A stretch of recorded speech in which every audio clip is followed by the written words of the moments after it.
Hi, this is Ben Ferrell, DMC Ferrell in Tulsa, Oklahoma, greeting you in the name of Jesus. I have a dear friend, Kamran Karimi, that is from Iran, and we are just a few days from the hellacious bombardment of Iran by President Donald Trump and our country.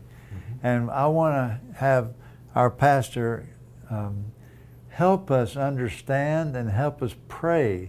He's written a beautiful book called In Allah They Trust. And I definitely want you to get this book. Help us get right-sized this whole thing in terms of how should we be praying. Right. I like to say it this way, that you have to, before you can actually minister to Muslims and really love Muslims and reach Muslims with the gospel, because we are called to take this beautiful gospel to the whole world. Absolutely. Muslims are included. Those Absolutely. 2 billion Muslims are included in Yes. that, right?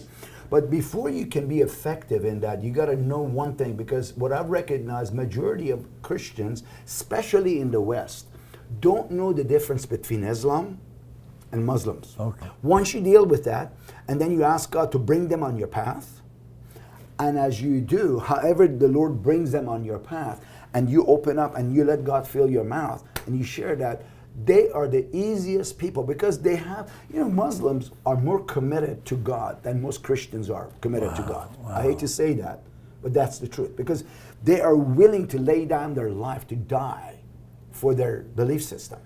The heart of God is for the Muslims.